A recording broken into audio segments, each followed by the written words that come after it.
Apple comes to campus. Students host fundraiser for Puerto Rico. And the Buckeyes take on Maryland for the homecoming game. That's all right here on Lantern News Now.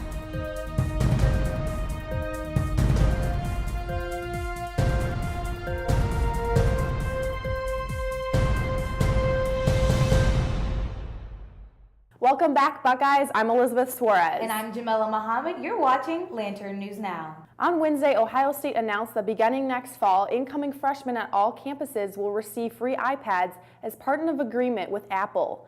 Along with iPads, an iOS laboratory will open in spring 2018 on the Columbus campus. The cost of the iPads for the incoming class of 2018 retails for over $10 million, but the university will receive them at a discounted rate. Funds for the iPads will come from the university's Administrative Efficiency Program. An Ohio State student, Devin Prevost, was arrested and charged with the rape of a female student early Sunday morning in Jones Tower. The victim reported that Prevost pressured her to drink alcoholic beverages throughout the evening. The female student asked to be taken to the residence, but Prevost instead took her to his dorm. According to the court affidavit, the victim called her roommate asking for help while in Jones Tower. Prevost was arraigned on rape charges Monday in the Franklin County Municipal Court, and his bond is set at $150,000. We will continue to keep you updated on this story. The Puerto Rican Student Association hosted a fundraiser and donation drive for Puerto Rico in the Ohio Union on Monday. The event, titled United for Puerto Rico, was held in response to Hurricane Irma and Hurricane Maria that devastated the island. Many of the organizers have family in Puerto Rico that have been directly affected by the aftermath of the hurricanes. Lantern TV was there and brings you more. The Puerto Rican Students Association joined together to collect relief for the victims of Puerto Rico as a result of both the hurricanes Irma and Maria. Lantern TV was able to speak to some of the members of the student organization. Honestly, we hadn't planned on this, but we were so upset not hearing from our families back home in the island in Puerto Rico, and so we felt helpless. There was nothing for us to do, nothing for us to help our families and friends back home. Since I've only been here for like 1.5 months, just watching this unfold and knowing that like you can't really do much about it, and just witnessing like all the events unfold from afar, I don't know, like it just made me feel really powerless. And what we wanted to do with United for Puerto Rico is, you know, all of us Puerto Ricans here felt that same way, and we wanted to do something to be able to help our friends and families and fellow Puerto Ricans back home. We were getting like emails saying, are you guys okay? Do you want help? So we're like, what if we organize a donation, a fundraiser? And at first it was only going to be the cash, like the monetary donations. And then we started thinking that people in Puerto Rico don't only just need money, we're in need of everything. Solar lights, hygiene products, just about everything. We've been collecting a lot of canned goods, a lot of hygiene products like toothpaste, baby wipes. We've also received a lot of amounts of dog food. And then we're also sending everything through FEMA, so that's going to go out. All of these donations that we're getting, it's going to go out tomorrow. In less than a week, we were able to plan all of this, and the support on campus, the support in the university has been tremendous. Honestly, it makes me very happy that we can support our fellow Puerto Ricans and our friends and our family back home. Especially so much today. I didn't expect such a big turnout for food and donations, but it's more than expected. I'm very happy. And I hope they're safe. I haven't heard from them in a while. And last I heard, my brother was in the hospital, so I hope they're safe. You're not alone, and that we over here, we're just trying to give you like all that we can. And I know like it might not be a lot, but we're trying to save the many, you know. And we love you, and I love you. Along with the Puerto Rican Student Association, another student is hoping to impact the Puerto Rico's relief efforts with her art. Fourth-year strategic communication major Kimothy Rue began a Facebook fundraiser last Friday asking for monetary donations for Puerto Rico in exchange for her artwork. She originally set the fundraiser goal for $500 and since then has received $1,482. Her current goal is $2,000. We sat down with her to learn more about her initiative. I think I was actually watching The Daily Show with Trevor Noah, and he was stressing how easy it is to just donate or like to do something to just try to help. Because a lot of us can't actually be there to physically help, because really what they need now is the physical help. But I was just thinking that I did nothing for Hurricane Irma, I did nothing for the hurricane in Texas.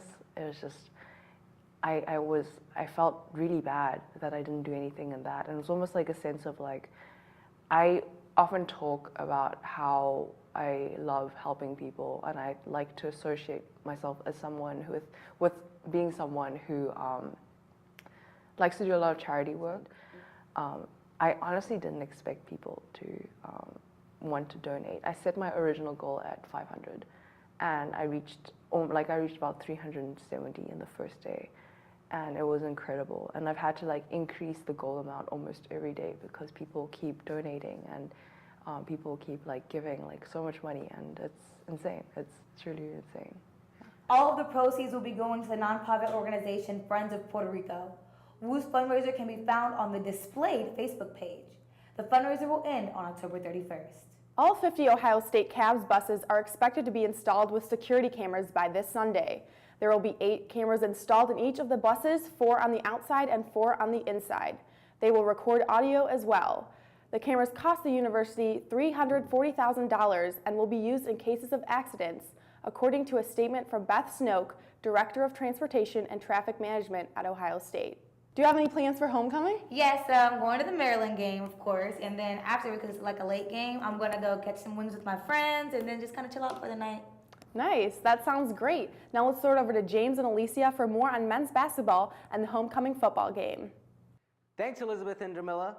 Basketball is almost back. The Ohio State men's basketball team has their sights set on a brand new season. This year, with brand new coach Chris Holtman at the helm, the Buckeyes look to bring a whole new ideology to the team.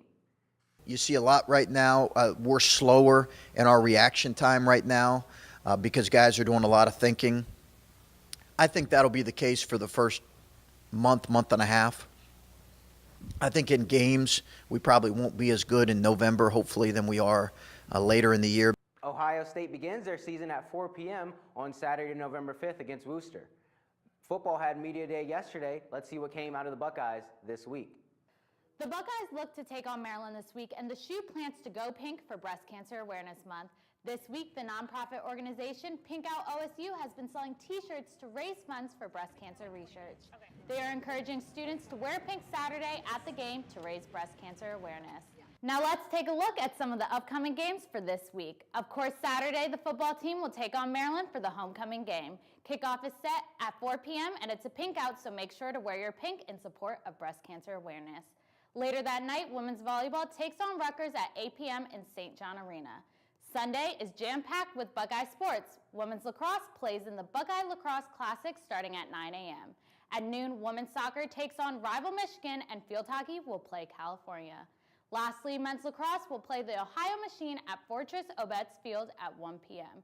That's all I have for you this week at the Sports Desk. Now let's take a look at the weather for this weekend.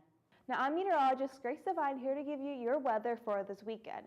Outside right now, we're seeing this cloud stick around with us from all that rain that we saw yesterday.